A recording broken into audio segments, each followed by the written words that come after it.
വയലും വീടും.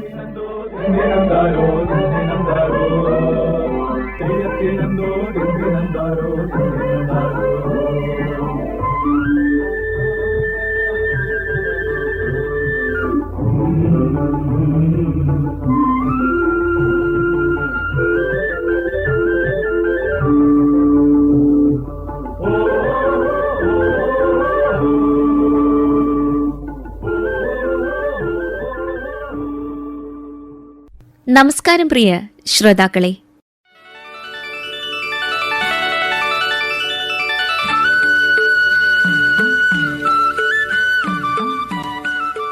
ഇന്നത്തെ വയലും വീടും പരിപാടിയിലേക്ക് എല്ലാ പ്രിയപ്പെട്ടവർക്കും ഹൃദ്യമായ സ്വാഗതം. പ്രിയമുള്ളവരെ, ജീവിതത്തിന്റെ താളം കണ്ടെത്താൻ നമ്മൾ പല വഴികളിലൂടെ സഞ്ചരിക്കാറുണ്ട്. എന്നാൽ ആ താളം സ്വന്തം ടെറസിലെ മണ്ണിലും തോളിലെ ചെണ്ടക്കോലിലും ക്ലാസ് മുറിയിലെ ബ്ലാക്ക് ബോർഡിലും ഒരുപോലെ കണ്ടെത്തുന്ന ഒരാൾ ഇന്ന് നമുക്കൊപ്പമുണ്ട്. കണക്കിലെ സമവാക്യങ്ങൾ പോലെ കൃത്യതയുള്ള ജീവിതം. പക്ഷേ ആ ജീവിതത്തിന് മേളപ്പറമ്പിലെ ആവേശവും വയനാടൻ മണ്ണിലെ പച്ചപ്പിന്റെ കുളിർമയുമുണ്ട്. പകൽ സമയം കണക്ക് മാഷായും ഉത്സവപ്പറമ്പുകളിൽ ചെണ്ട കലാകാരനായും തിളങ്ങുന്ന അദ്ദേഹം തന്റെ വീടിന്റെ ടെറസിനെ ഒരു കൊച്ചു കൃഷിഭൂമിയാക്കി മാറ്റിയിരിക്കുകയാണ്. വയനാട് സ്വദേശിയും അധ്യാപകനും കലാകാരനുമായ ശ്രീ ധനേഷ് മാഷാണ് നമുക്കൊപ്പം കൃഷിവിശേഷങ്ങൾ പങ്കുവയ്ക്കാൻ ചേരുന്നത്. ക്ലാസ് മുറികളിൽ കൂട്ടലും കുറയ്ക്കലും ഗുണിക്കലും ഹരിക്കലും ഒക്കെ കുട്ടികളെ പഠിപ്പിക്കുന്നതോടൊപ്പം ജീവിതത്തിൻ്റെ കണക്കുകൂട്ടലുകളിൽ കൃഷിയോടുള്ള ഒരു ഇഷ്ടം തോന്നി അതിലൊരു വേറിട്ട വഴിയിലൂടെ സഞ്ചരിച്ച്, അങ്ങനെയാണല്ലോ നമ്മൾ കണക്കിലൂടെ പല വഴികളിലൂടെയാണല്ലോ നമ്മൾ ഉത്തരത്തിൽ എത്തിച്ചേരുക. അപ്പോൾ അതുപോലെ കൃഷിയുമായി ബന്ധപ്പെട്ടിട്ടുള്ള ഒരു മേഖലയിലേക്ക് ഇറങ്ങിയ ഒരു അധ്യാപകനാണ് ഇന്ന് നമുക്കൊപ്പം ഉള്ളത്. ഇവിടെ എടുത്തു പറയേണ്ട പ്രത്യേകത എന്താണെന്ന് വെച്ചാൽ ടെറസ് ഫാമിംഗ് ആണ് മെയിനായിട്ട് ഫോക്കസ് ചെയ്യുന്നത്, അല്ലേ? അതെ. വയനാട്ടിൽ നിന്നാണ് സാർ വരുന്നത്. വയനാട് എന്ന് പറയുമ്പോൾ നമുക്കറിയാം കാർഷിക മേഖലയ്ക്കും പരിസ്ഥിതിക്കും എല്ലാത്തിനും വളരെയേറെ പ്രാധാന്യമുള്ള ഒരു സ്ഥലമാണ്. അപ്പോൾ അവിടെ മണ്ണിൽ എന്തും ഇട്ടാലും മുളച്ചു വരുന്ന, നമുക്ക് വിളവ് തരുന്ന ഒരു മണ്ണും കൂടിയാണുള്ളത്. അപ്പം അങ്ങനെ ഒരു മണ്ണ് നിൽക്കുമ്പോൾ തന്നെയാണ് താങ്കൾ ടെറസിലേക്ക് കൃഷി ചെയ്യാനായിട്ടുള്ള ഒരു താല്പര്യം കാണിച്ചത്. അതെന്തായിരുന്നു? 2020 ഞാൻ ആദ്യമായിട്ട് ഒരു ടെറസ് ഫാമിംഗ് ചെയ്യുന്നത്. അപ്പോൾ അന്ന് നമ്മൾ ചെയ്തത് ആതിര, നമ്മുടെ പരമ്പരാഗത നെൽവിത്തായ ആതിരയാണ് ടെറസിൽ കൃഷി ചെയ്തത്. പച്ചക്കറി എന്തെങ്കിലും ആയിരിക്കും എന്ന് വിചാരിച്ചത്. പച്ചക്കറി കൂടെ ഉണ്ടായിരുന്നു, പക്ഷെ എൻ്റെ തുടക്കം തന്നെ ആ ഒരു ആതിര നെല്ലാണ് നമ്മൾ കൃഷി ചെയ്തത്. തികച്ചും നമ്മൾ വയലിൽ കൃഷി ചെയ്യുന്ന അതേ രീതിയിൽ തന്നെ വിത്ത് മുളപ്പിച്ച് ഞാറ് ആക്കി മാറ്റി. അന്ന് നമ്മൾ ഉപയോഗിച്ച 63 ചെടിച്ചട്ടികളാണ്. സുഷിരങ്ങളിലൊക്കെ നമ്മൾ സുഷിര അടച്ച് 63 ചട്ടിയിൽ ചെളി നിറച്ച് നമ്മുടെ വയലിൽ നമ്മൾ ഒരുക്കുന്ന പോലെ തന്നെ ചെളിപ്പരുവം ആക്കിയിട്ട് അതിലാണ് ഈ ഞാറ് നമ്മൾ പറിച്ച് നട്ടത്. അത് ഒരു കണയോ അല്ലെ 2 കണയായിട്ട് എങ്ങനെയാ വെച്ചത്? ഒരു ചട്ടി നമ്മൾ 4 കണ വരെ വെച്ചിട്ടുണ്ടായിരുന്നു. അപ്പോൾ അത് അത്രയും വിസ്താരമുള്ള ചട്ടി, വലിയ ചട്ടി, അത്യാവശ്യം വലിയ ചട്ടി തന്നെയായിരുന്നു അത്. എപ്പോഴും അതിൽ വെള്ളം കെട്ടി നിൽക്കുകയും ചെയ്യണമായിരുന്നു. കാരണം നമ്മൾ വയലിൽ എങ്ങനെയാണോ നമ്മൾ വെള്ളം കൊടുക്കുന്ന ആ ഒരു രീതിയിൽ തന്നെ നമ്മൾ നിലനിർത്തേണ്ട അധികം ശ്രദ്ധ വേണ്ട ഒരു കാര്യമായിരുന്നു. അത് നമ്മൾ വളരെ സക്സസ്ഫുള്ളായിട്ട് നമുക്ക് ചെയ്യാൻ പറ്റി. നമ്മൾ ചാണകപ്പൊടിയും അതുപോലെ തന്നെ ഈ കരിയില ഉണ്ടല്ലോ, കരിയില നല്ലപോലെ മിക്സാക്കി ഒരു ചീഞ്ഞ പരുവാക്കിയിട്ട് ശരിക്കും ഒരു കറുത്ത കളറിലേക്ക് തന്നെ കൊണ്ടുവന്നിട്ട് അതിലാണ് ഈ നമ്മൾ നട്ടത്. അപ്പോൾ ശരിക്കും നല്ലപോലെ വെള്ളം കൂടെ ആയപ്പോൾ ഒരു കുഴമ്പ് പരുവത്തിൽ അങ്ങനെ നിൽക്കുകയായിരുന്നു. അത് മെയിൻറ്റെയിൻ ചെയ്ത് കൊണ്ടുപോകാന്നുള്ളതായിരുന്നു കുറേ നാളത്തേക്ക് നമുക്ക് ഏറ്റവും വലിയൊരു വെല്ലുവിളി എന്ന് പറയുന്നത്. കാരണം ടെറസിന് മുകളിലായതുകൊണ്ട് എപ്പോഴും സൂര്യപ്രകാശത്തിൻ്റെ ഒരു ഇതുണ്ടല്ലോ, ആ ചൂടൊക്കെ അതിന് പാകത്തിലായിരുന്നു നമ്മൾ ആ ചെടിച്ചട്ടി ക്രമീകരിച്ചത്. വയലേരിയയും കൂടെയാണെന്ന് തോന്നുന്നു. വയലിൻ്റെ അടുത്ത് തന്നെയാണ്. അപ്പോൾ സാധാരണ പോലെ തന്നെ വളം ഇട്ട് കൊടുക്കുക, ആ കാര്യങ്ങളൊക്കെ തന്നെ ചെയ്യും. അല്ല, ഒരു സാധാരണ കൃഷിക്ക് വേണ്ട എല്ലാ കാര്യങ്ങളും നമ്മൾ അനുവർത്തിച്ചിട്ടുണ്ട്. മാത്രമല്ല കിളികളുടെ ശല്യം തടയാൻ വേണ്ടി 1400 സ്ക്വയർ ഫീറ്റാണ് ടെറസ് ഉള്ളത്. അത് മൊത്തം നമ്മൾ റെഡ് കളർ ഉണ്ടല്ലോ, ഈ ഫിഷ് നെറ്റ് ഉണ്ടല്ലോ, അത് തന്നെ നമ്മൾ കെട്ടി കമ്പൊക്കെ വെച്ചിട്ട് വലിയൊരു കൂടാരം പോലെ ആക്കി അതിനകത്ത് നമ്മൾ സംരക്ഷിക്കുകയായിരുന്നു നെല്ലിനെ. എന്നിട്ട് ഈ 63 ചട്ടിയിൽ നിന്ന് എത്രത്തോളം വിളവ്? നമുക്കത് ഒരു ഭയങ്കര വിളവല്ല എങ്കിൽ പോലും ഒരു 1 കിലോ 1.5 കിലോയോളം നമുക്ക് അതിൽ നിന്ന് നെല്ല് കിട്ടിയിട്ടുണ്ട്. ഒരു ഫസ്റ്റ് സ്റ്റേജിൽ കുഴപ്പമില്ലാത്ത വിളവ് തന്നെയായിരുന്നു അത്. പിന്നെ പരീക്ഷണവും കൂടെയാണല്ലോ ആദ്യമായിട്ടുള്ളൊരു കൃഷി എന്ന് പറയുമ്പോൾ. അപ്പൊ ആദ്യം ഈ നെല്ലിൽ നിന്ന് തുടങ്ങി, പിന്നീട് എന്തൊക്കെ കൃഷി? രണ്ടാമത്തെ പ്രാവശ്യം ഞാൻ ചെയ്തത് കാലാബത്തി എന്ന് പേരുള്ള ബ്ലാക്ക് റൈസ് കൃഷി ചെയ്തു. അപ്പോൾ ആദ്യം ഞാൻ 63 ചട്ടിയിലായിരുന്നു.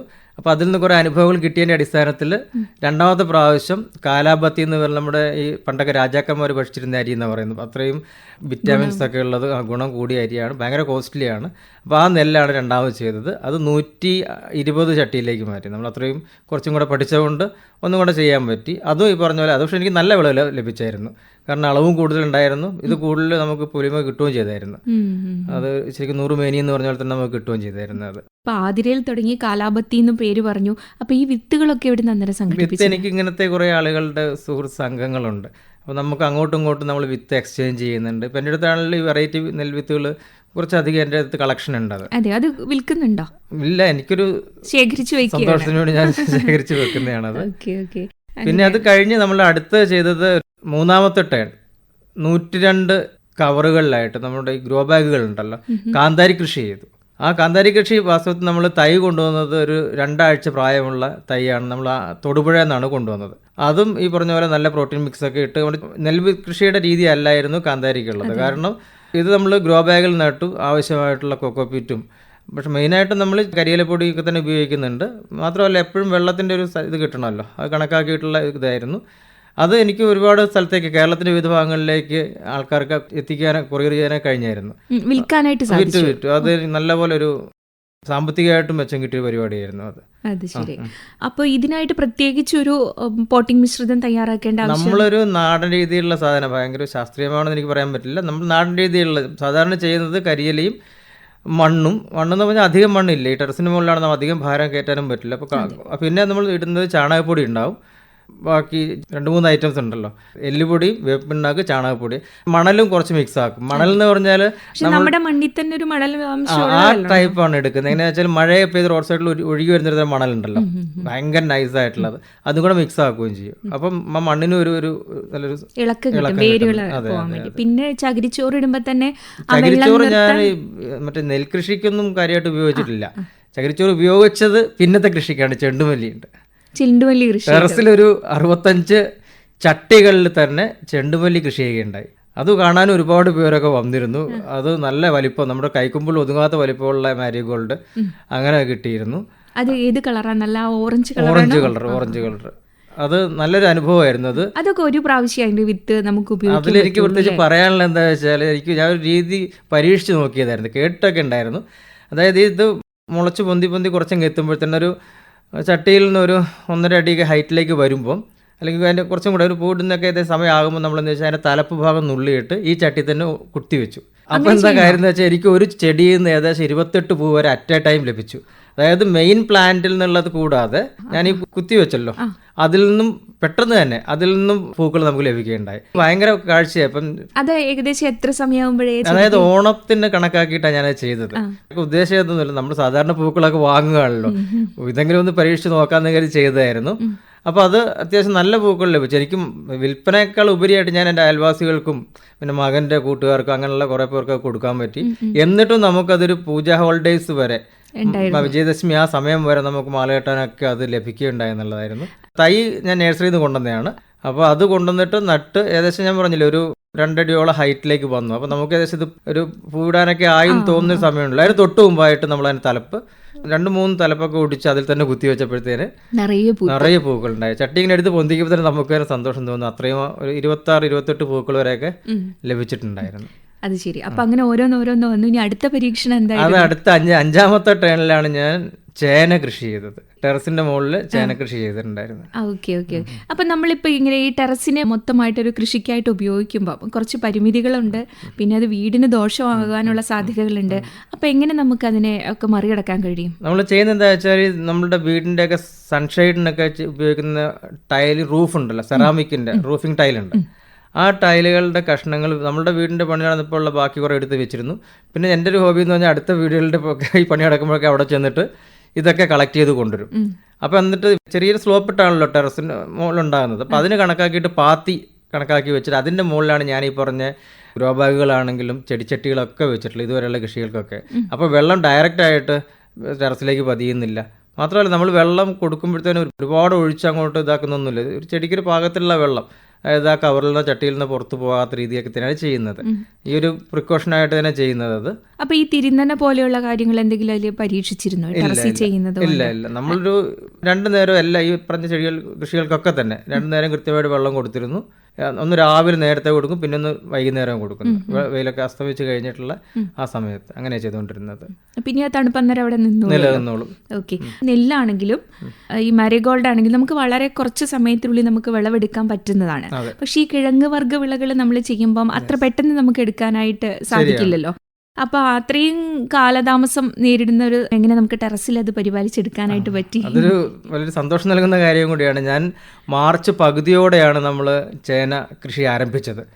നമ്മൾ മുൻകൂട്ടി ചേന വിത്തൊക്കെ നമ്മുടെ പറമ്പിൽ നട്ട ചേന വിത്ത് ഉണ്ടായിരുന്നു. അത് തന്നെ നമ്മൾ കറക്റ്റ് മുളയൊക്കെ ഒപ്പിച്ച് മുറിച്ച് റെഡിയാക്കിയിട്ട് നമ്മൾ ഗ്രോ ബാഗ് അല്ല ഇപ്രാവശ്യം ഉപയോഗിച്ചത്, മറിച്ച് വീട് പണി നടക്കുന്ന സ്ഥലത്തൊക്കെ സിമെൻറ്റ് ചാക്കുകൾ ഉണ്ടാവുമല്ലോ, അവിടെയൊക്കെ പോയി കുറച്ചധികം ചാക്കുകൾ കൊണ്ടുവന്നു. 100-100ഓളം ചാക്കുകൾ കൊണ്ടുവന്നായിരുന്നു. എന്നിട്ട് അത് നമ്മൾ തിരിച്ചിട്ട് കഴുകി വൃത്തിയാക്കി 2 ഭാഗവും കട്ട് ചെയ്ത് കളഞ്ഞു. മുൾഭാഗവും കീഴ്ഭാഗം കട്ട് ചെയ്ത് കളഞ്ഞു. എന്നിട്ട് നമ്മളൊരു സഞ്ചിയൊക്കെ നമ്മൾ ചാക്കിൻ്റെ മുൾഭാഗം കെട്ടില്ല, അതേപോലെ നമ്മൾ സ്വന്തം ചരട് കൊണ്ട് കെട്ടി, എന്നിട്ട് വീണ്ടും അത് തിരിച്ചു. അപ്പം നല്ല വിസ്താരമുള്ള ഒരു ഗ്രോ ബാഗിനേക്കാളും വിസ്താരമുള്ള ഒരു സഞ്ചിയായിട്ട്, ഒരു ബാഗായിട്ട് അത് മാറി. അതിൽ നമ്മളൊരു 1/4 ഭാഗത്തോളം കരിയില നിറച്ചു. കരിയില നിറച്ചിട്ട് അതിൻ്റെ മുകളിൽ ഈ വിത്ത് വെച്ചു. അതിന് മണ്ണ് ഇട്ടിട്ടില്ല. അപ്പോഴും കരിയിലയുടെ മുകളിൽ വിത്ത് വെച്ചിട്ട് ഈ ചാണകപ്പൊടിയും എല്ലുപൊടിയും ഒക്കെ നമ്മൾ അതിൻ്റെ മുകളിൽ 1 പിടി 2 പിടിയൊക്കെ ആയിട്ട് ഇട്ട് ഏറ്റവും മുകളിൽ കുറച്ച് മണ്ണ്, എനിക്ക് തോന്നുന്നു 1-2 കുമ്പിൾ മണ്ണേ നമ്മൾ ഇട്ടിട്ടുള്ളൂ തുടക്കത്തിൽ. എന്നിട്ട് അത് മുളച്ച് കുറച്ച് പൊന്തി വരുമ്പോഴത്തേനെ ആനുപാതികമായിട്ട് കുറച്ച് മണ്ണിട്ടിട്ട് പോരുകയും ചെയ്യുന്നത്. അപ്പോൾ ഓവർ വെയിറ്റ് ഒരിക്കലും അതിന് വരുന്നുമില്ല. ആ രീതിയിലാണ് അത് ചെയ്തിട്ടുള്ളത്. അതും നമ്മൾ വെച്ചത് റൂഫിംഗ് ടൈലിൻ്റെ മുകളിൽ തന്നെയാണ്. കൃത്യമായിട്ട് നമുക്കത് വെള്ളമൊക്കെ പുറത്ത് പോകാതെയൊക്കെ ചെയ്യാൻ പറ്റിയിട്ടുണ്ട്. അപ്പോൾ അതിൽ നിന്നുള്ള വിളവ് ഏത് രീതിയിലായിരുന്നു? വിളവ് എനിക്ക് 50 ചാക്കാണ് നട്ടിരുന്നത്, 50 ചാക്കുകളിൽ. അപ്പോൾ അതിൽ കൃഷിയുടെ ഒരു ഘട്ടം എത്തി, ഇത് മൂത്ത് തുടങ്ങിയപ്പോൾ ഞാൻ നോക്കുമ്പോൾ ഉണ്ട് പല ചാക്കുകളുടെയും സൈഡിലൊക്കെ കീറൽ വരുന്നുണ്ട്, പൊട്ടൽ വരുന്നുണ്ട്. അപ്പോൾ എനിക്കൊരു ആകാംക്ഷ ഉണ്ടായിരുന്നു, കാരണം ഇതിനകത്ത് കൊള്ളാതെ വരുന്നതാണല്ലോ, അതിൻ്റെ വലിപ്പം കൂടുന്നുണ്ടല്ലോ എന്നുള്ളത്. പക്ഷേ സന്തോഷമായിരുന്നു, ചാക്ക് പൊട്ടിയാലും കുഴപ്പമില്ല, നമുക്ക് ആ ഒരു നല്ല വിളവ് ലഭിക്കുന്നതിൻ്റെ സന്തോഷം കർഷകന് തീർച്ചയായിട്ടും ഉണ്ടാവുമല്ലോ. അങ്ങനെ കൃഷി ചെയ്തിട്ട് എനിക്ക് 4 ചാക്ക്, നമ്മൾ 4 ചാക്ക് എന്ന് പറയുമ്പോഴത്തേന് 1 ചാക്ക് 60 കിലോയാണ് കണക്കാക്കുന്നത്, ചേനയുടെ കണക്ക് അങ്ങനെയാണല്ലോ. 4 ചാക്കിൻ്റെ മുകളിൽ കുറച്ചും കൂടി ആയിട്ട് നമുക്ക് ലഭിക്കുകയുണ്ടായി, വിളവ് ലഭിച്ചു. അതിൽ ഏറ്റവും വലിയ തൂക്കം എന്ന് പറയുന്നത് 9300 ഒരു ചേന കിട്ടിയെന്നുള്ളതാണ്. ഏറ്റവും കുറവ് എനിക്കൊരു 3800, 4-ൻ്റെ അടുത്ത് ഉണ്ടായിരുന്നുള്ളൂ. അത് എനിക്ക് പുറത്ത് ആൾക്കാർക്ക് വിൽക്കാൻ കഴിഞ്ഞു. ഇപ്പം അങ്ങനെ ഒരു മോണിറ്ററി ബെനിഫിറ്റും കൂടെ ഈ ഒരു കൃഷിയിൽ നമുക്ക് ലഭിക്കുകയുണ്ടായി. പക്ഷെ നേരത്തെ പറഞ്ഞ പോലെ തന്നെ ഒരു മാർച്ച് പകുതിയിൽ നമ്മൾ നട്ടിട്ട് നമ്മളതിനെ വിളവെടുക്കുന്നത് ജനുവരിയിലാണ്. നവംബറിൽ വിളവെടുക്കായിരുന്നു, അത് പച്ചക്കറി ആവശ്യത്തിലേക്കേ പോകുള്ളൂ. പക്ഷെ ഞാൻ വിത്തായിട്ട് നിലനിർത്താൻ വേണ്ടി അത് ജനുവരിയിലെ പറിച്ച് കംപ്ലീറ്റ് ഉണങ്ങിയ ശേഷം. പക്ഷെ ഇത് പറിക്കാൻ ഒരു എളുപ്പവും കിട്ടി. എന്താണെന്ന് വെച്ചാൽ ഇതിൽ കരിയിലയാണല്ലോ അടിഭാഗത്ത് കൂടുതലുണ്ടായിരുന്നത്. നേരെ ചാക്ക് അങ്ങോട്ട് കമത്തി വെച്ച് പ്ലാസ്റ്റിക് ശേഷം പൊടിഞ്ഞിരുന്നു നമ്മുടെ ചാക്കിൻ്റെ. വെറുതെ കൈകൊണ്ട് കെട്ടുമ്പോൾ തന്നെ ഈ മണ്ണിങ്ങനെ അടർന്നു പോയിക്കൊണ്ടിരിക്കുകയായിരുന്നു. വളരെ എളുപ്പത്തിൽ അത് നന്നാക്കാനും വൃത്തിയാക്കാനും പറ്റിയുണ്ടായി. അപ്പോൾ സാധാരണ ഇങ്ങനെ രോഗങ്ങളൊക്കെ ഉണ്ടാവാനുള്ള സാധ്യതയുണ്ട് നമ്മൾ മണ്ണിൽ കൃഷി ചെയ്യുമ്പോൾ. ഈ ടെറസിൽ കൃഷി ചെയ്യുമ്പോഴോ? എനിക്കൊരു ഇടക്കാലത്തൊരു വാട്ടം പോലെ തോന്നിയിരുന്നു ഈ ചേനയുടെ തണ്ടിന്. തുടക്കത്തിൽ ആ സമയത്ത് നമ്മൾ സ്യൂഡോമോണസ് കലക്കിയിട്ട് സ്പ്രേ ചെയ്തു. പിന്നെ കീടങ്ങളുടെ ശല്യമൊക്കെ ഉണ്ടെങ്കിൽ ഞാൻ ഈ പറഞ്ഞ കൃഷികൾക്കൊക്കെ ഉപയോഗിക്കുന്ന നമ്മുടെ പുകയില കഷായം ഉണ്ടല്ലോ, അത് തന്നെ നമ്മൾ തന്നെ. പിന്നെ ഒരു കാര്യമാണ്, നമ്മൾ പറമ്പിലൊക്കെ നടുന്ന പോലത്തെ ഒരു കീടശല്യം ഒന്നും ഈ ടെറസിന് മുകളിൽ വരുന്നില്ല. പച്ചക്കറിക്കാണെങ്കിൽ ഇപ്പം ടെറസിന് മുകളിൽ ഞാൻ വീട്ടിലേക്ക് ആവശ്യമുള്ള മഞ്ഞൾ കംപ്ലീറ്റ് എല്ലാ വർഷവും ടെറസിന് മുകളിൽ നട്ടാണ്. ഇതുപോലെ തന്നെ ഗ്രോ ബാഗിനകത്ത് മഞ്ഞൾ ഉപയോഗിക്കുന്നത്. നമ്മൾ പറമ്പിൽ സ്ഥിരമായിട്ട് നമ്മൾ നട്ടു പോകുന്ന സാധനങ്ങളൊക്കെ ഉണ്ടായിരുന്നല്ലോ, അതിൻ്റെ ഒന്നും നമ്മളൊരു പേരൊന്നും അറിയില്ല, നാടൻ രീതിയിലുള്ള കൃഷികളായതുകൊണ്ട്. അല്ല, ഇപ്പൊ പുതിയത് പ്രതിഭ അങ്ങനെയൊക്കെ പറഞ്ഞ ഓരോ ഇനങ്ങൾ നമുക്ക് അതിന്റെ ആവശ്യം വരാം. നമ്മളൊരു വർഷങ്ങളായിട്ട് നമ്മുടെ കയ്യിലുള്ള സാധനങ്ങളുണ്ട്. അപ്പോൾ അത് നമ്മളുടെ വീട്ടിലെ ആവശ്യം മാത്രമല്ല, നമ്മുടെ അടുത്ത ബന്ധുക്കൾക്കൊക്കെ ആണെങ്കിലും കൊടുക്കാനൊക്കെ കിട്ടുന്നുണ്ട്. അതുപോലെ തന്നെ ഇപ്പോൾ എനിക്ക് തോന്നുന്നത് സ്വാഭാവികമായിട്ടും നമ്മളൊരു തക്കാളി, വഴുതന, പച്ചമുളക്, പയർ ഇത്രയും സാധനം നമ്മൾ കടയിൽ നിന്ന് വാങ്ങൽ അപൂർവമാണ്. ഇപ്പോഴും ഉണ്ട്, ഒരു മിനിമം ഒരു 5-6 കിലോ തക്കാളിയെങ്കിലും പഴുത്ത് തുടുത്ത് നിൽപ്പുണ്ട്. അത് ടെറസിൻ്റെ മുകളിൽ നടും, മുറ്റത്ത് നമ്മൾ ഗ്രോ ബാഗിൽ നടും, അതിലും നമുക്ക് ഉണ്ടാകുന്നുണ്ട്. പച്ചമുളകാണെങ്കിലും ഒക്കെ അങ്ങനെ തന്നെയാണ്. എന്തുണ്ട് ഇനി കൃഷി ടെറസി ചെയ്യാത്തതായിട്ടുള്ളത്? അത് പലരും ചോദിക്കുന്നുണ്ട്. ഇപ്പം അടുത്ത് നമ്മുടെ ഒരു 6ാമത്തെ കൃഷി ഒരു വെറൈറ്റി ആക്കണം എന്നുള്ളൊരു ആഗ്രഹമുണ്ട്. എന്താണ് പ്ലാൻ ഉള്ളത്? പഠിച്ചുകൊണ്ടിരിക്കുകയാണ്. ഇത് കുറേ കാര്യങ്ങൾ ഇങ്ങനെ നോക്കിയിട്ട് നമ്മൾ ഫൈനൽ ഡിസിഷൻ എടുക്കണം എന്നുള്ളതാണ്. ഇപ്പം സാധാരണ നമ്മൾ പറയേണ്ടത് മണ്ണിൽ വിളയുന്നതിന് രുചി കൂടുതലാണ്, എന്ന്. അപ്പം എങ്ങനെയാണ് ഈ ടെറസിലെയും സാധാരണ മണ്ണിൽ വിളയുന്നതും തമ്മിലുള്ള വ്യത്യാസം വല്ല രുചിയിലും തോന്നിയിട്ടുണ്ടോ? ഒന്നും തോന്നിയിട്ടില്ല. മാത്രമല്ല കീടങ്ങളുടെ ശല്യം കുറയുകയും കൂടെ ചെയ്യും.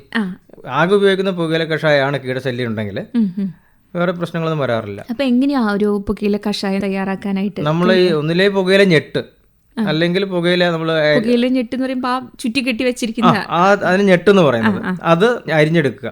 ഒരു 1/2 കിലോ ഒക്കെ പോലെ മതി അത്. അതിനുശേഷം അതൊരു 5 ലിറ്റർ വെള്ളത്തിൽ മുക്കി അങ്ങോട്ട് ഇട്ടേക്കുക. നമ്മൾ 2 ദിവസം ചിലപ്പം വെക്കും, മാക്സിമം അതിന്റെ എസൻസ് ലഭിക്കാൻ വേണ്ടി. ആ വെള്ളം സെപ്പറേറ്റ് മാറ്റിയെടുക്കുക. അതിലേക്ക് ഒരു 1/2 കിലോ ബാർ സോപ്പും കൂടെ മുറിച്ചിട്ടിട്ട് നല്ലപോലെ മിക്സ് ആക്കുക. 10-12 ലിറ്റർ വെള്ളത്തിലേക്ക് കലക്കിയിട്ട് അധികം ഡോസ് ആകരുത്, അത് ശ്രദ്ധിക്കണം. കാരണം ഇത് ഈ പുകയില കഷായം എന്ന് പറഞ്ഞാൽ ഭയങ്കര ഡോസ് ആയാൽ ചിലപ്പോൾ ചെടിക്ക് തന്നെ ബുദ്ധിമുട്ട് വരുന്നത് കണ്ടിട്ടുണ്ട്. നമുക്ക് അതൊക്കെ പറ്റിയിട്ടുണ്ട് കേട്ടോ തുടക്കത്തിൽ, അതുകൊണ്ടാണ് പറയുന്നത്.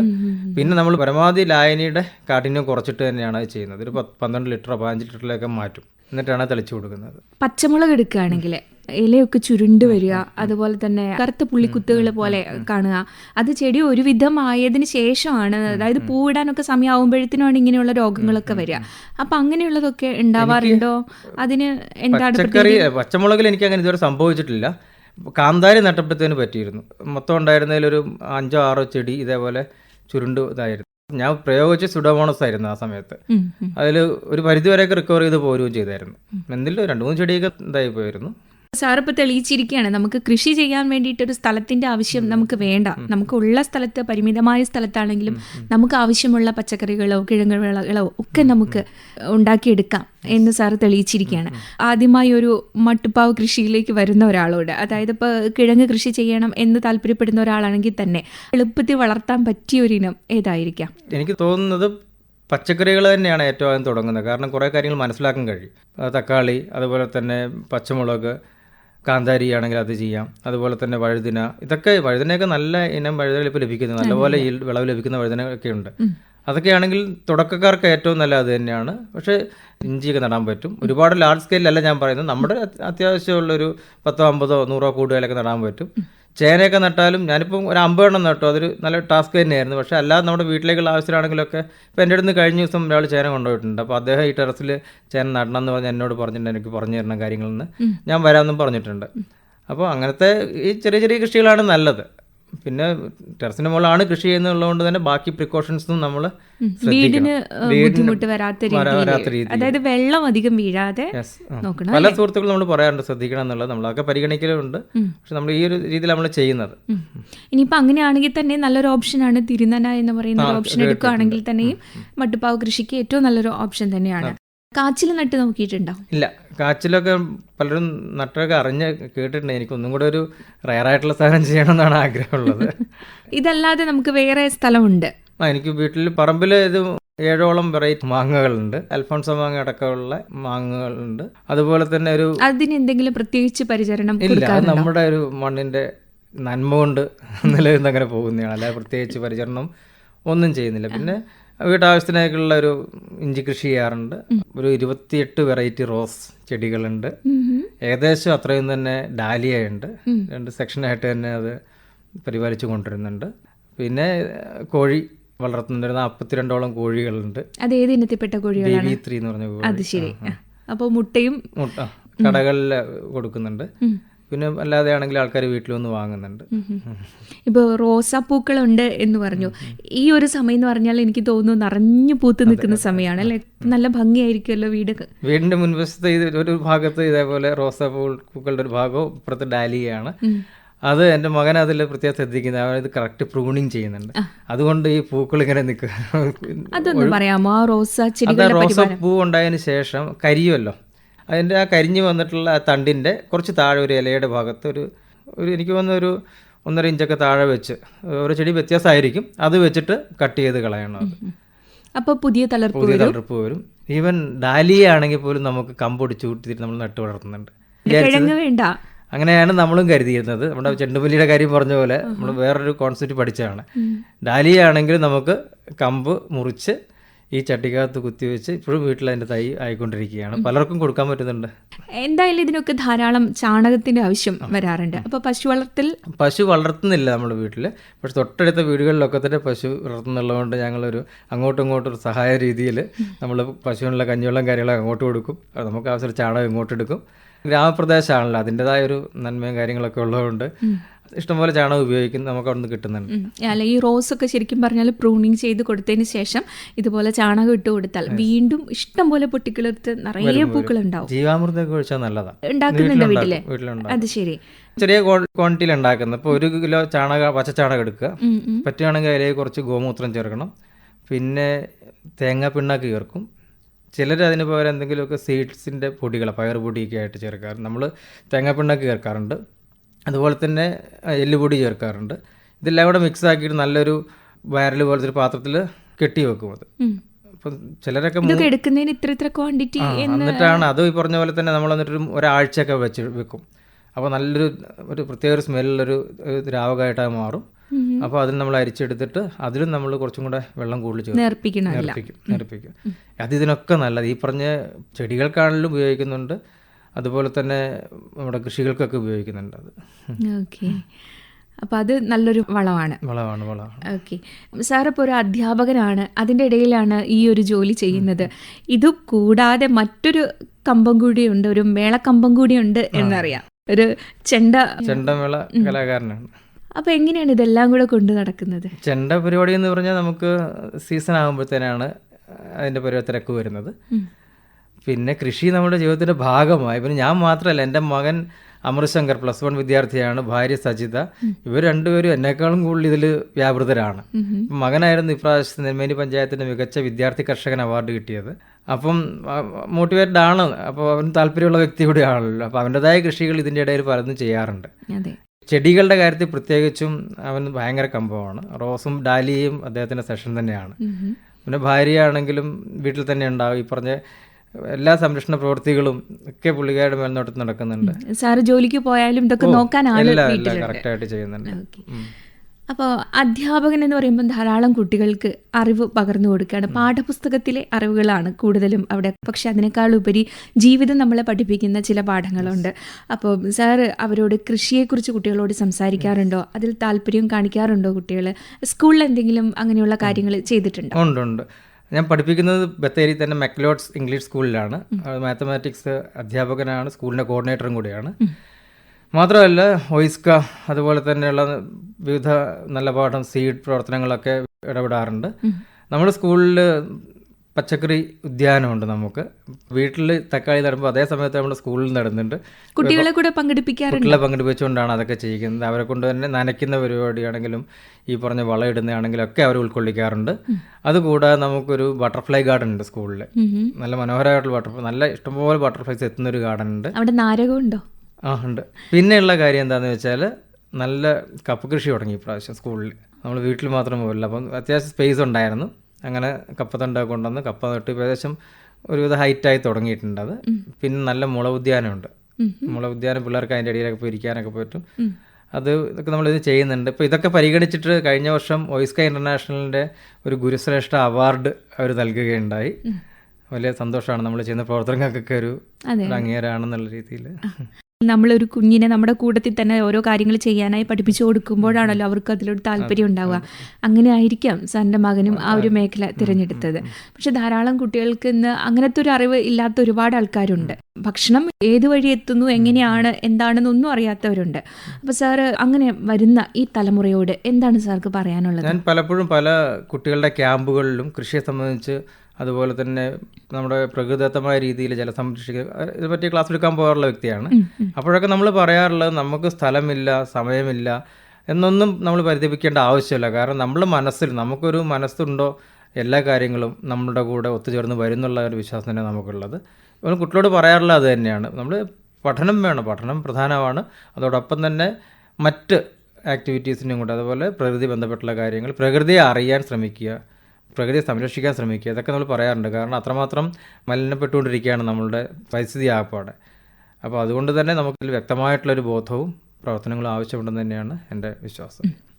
ഇപ്പോൾ നമുക്ക് വേനൽക്കാലം ആയതുകൊണ്ട് ഈ ടെറസിൽ കൃഷി ചെയ്യുമ്പോൾ ഈ വേനൽക്കാലത്ത് പ്രത്യേക പരിചരണം കൊടുക്കേണ്ടതിൻ്റെ ആവശ്യം ഉണ്ടോ? വേനൽക്കാലത്ത് പ്രത്യേകിച്ചുണ്ട്. കാരണം ഈ ഈർപ്പം കിട്ടുക എന്നുള്ളത് നിർബന്ധമാണല്ലോ. അപ്പം പക്ഷെ ഞാൻ വേനൽക്കാലത്തിനായിട്ട് പ്രത്യേകം ചെയ്യാറില്ല. ഒരു സാധാരണയുള്ള 2 നേരമുള്ള നനയ്ക്കൽ തന്നെ ചെയ്യാറുള്ളൂ. പിന്നെ കഠിനമായിട്ടുള്ള വേനൽ വരുന്ന സമയത്ത് എൻ്റെ ടെറസ് കാലിയായിരിക്കും, അവിടെ കൃഷി ചെയ്യാറില്ല. നമ്മളങ്ങനെ ഒരു വാശി പിടിച്ചിട്ട് കാര്യമില്ലാത്തതുകൊണ്ട് തന്നെ ആ സമയം ഒഴിവാക്കി വിടാറാണ്. ഇപ്പൊ പച്ചക്കറികൾ നട്ടിട്ടുണ്ട്? ഉണ്ട്, പച്ചക്കറികൾ. വിളവെടുക്കുന്ന സമയമാണല്ലോ, പൂവിടുന്ന സമയമായി. വിളവെടുത്തുകൊണ്ടിരിക്കുന്നതിന് തക്കാളി ഇപ്പം നിലവിൽ ഇനിയുണ്ട്, പഴുത്തൊരു 5-6 കിലോ ഇനിയും പറിക്കാനുണ്ട്. വഴുതനങ്ങയുണ്ട്, പയർ ഒരു 3 വെറൈറ്റി പയറുണ്ട്, പിന്നെ ചീര, വ്ളാത്താങ്കര ചീര അടക്കമുള്ള 4 വെറൈറ്റി ചീര നമുക്കുണ്ട്. പിന്നെ വാനിലയുണ്ട്. അതുകൊണ്ട് നമ്മുടെ ചായ ഇടാനൊക്കെ വേണ്ടി ഒരു വ്യാവസായിക അടിസ്ഥാനത്തിലൊന്നുമല്ല, ഇതൊന്നും നമ്മൾ തുടങ്ങിയത് അങ്ങനത്തെ ചിന്തയിലല്ല. ഒരു കാലത്ത് വയനാട്ടിൽ വാനില ഒരു സമയത്ത് നന്നായിട്ട് എല്ലാവരും ചെയ്തിരുന്നു. പക്ഷെ പിന്നീട് അതിൽ നിന്ന് കർഷകർ മാറി അത് ഉപേക്ഷിച്ചവരുണ്ട്. പക്ഷെ സാർ ഇപ്പോഴും അത് കൊണ്ട് നടക്കുന്നുണ്ട്. നമ്മളത് കളയണ്ട, നമുക്ക് കൈവശം വന്നതൊന്നും കളയണ്ട എന്നുള്ളൊരു അങ്ങനെയാണ്. അപ്പൊ ഇതിനൊക്കെ പരമ്പരാഗത വിത്തുകൾ തന്നെയാണ് യൂസ് ചെയ്യുന്നത്, ഒന്നും ഹൈബ്രിഡ് ഇനത്തിലേക്ക്, അത് പച്ചക്കറികൾ മാത്രം, നമ്മുടെ പരമ്പരാഗതമായ വിത്തുകളിലൂടെ തന്നെയാണ് പോകുന്നത്. ഇതിലിപ്പം സാറ് പറഞ്ഞല്ലോ, നമ്മളൊരു കൃഷി ചെയ്യുന്ന സമയം എന്ന് പറയുന്നത് എക്സ്ട്രാ കിട്ടുന്ന ഒരു സമയത്താണ് കൃഷിയിലേക്ക് ഇറങ്ങുന്നത്. അപ്പോൾ സഹായത്തിന് പണിക്കാരെ വിളിക്കാനോ അങ്ങനെയൊന്നും ഉണ്ടോ, അല്ലെങ്കിൽ തന്നെയാണോ ഒക്കെ ചെയ്യുന്നത്? കൃഷി ചെയ്യുന്ന മുഴുവൻ ഞാനും കുടുംബം, ഞങ്ങൾ 3 പേരാണ്, ഞാനും മകനും ഭാര്യ, ഞങ്ങൾ 3 പേരാണ്.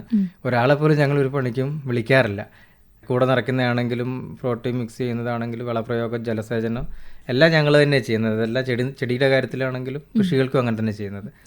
അപ്പം ഓരോ കൃഷി അടുത്ത എന്ത് വേണം എന്നുള്ളൊരു ഡിസ്കഷനും ഞങ്ങൾ തന്നെ നടത്താറ്. അല്ല, ഞങ്ങളും ആലോചിച്ച് ഏതെങ്കിലും ഒരു ഫൈനലിൽ എത്താനാണ് പതിവ്. ഓക്കെ.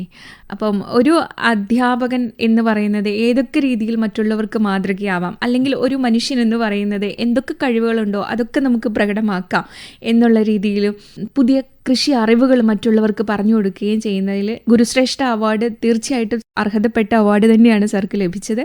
അപ്പോൾ ഈ കൃഷി വിശേഷങ്ങളൊക്കെ നമ്മുടെ ശ്രോതാക്കളോട് പങ്കുവച്ചതിൽ ഒരുപാട് സന്തോഷം. വിപുലമായിട്ട് കൃഷി ചെയ്യാനായിട്ടുള്ള ഐഡിയകൾ ഉണ്ടാവട്ടെ, ധാരാളം അംഗീകാരങ്ങൾ സാറിനെ തേടി വരട്ടെ എന്ന് ആശംസിക്കുന്നു.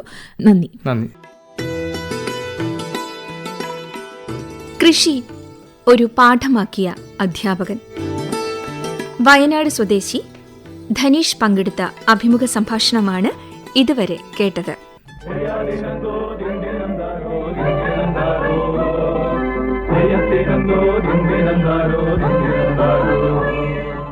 വയലും വീടും സമാപിക്കുന്നു.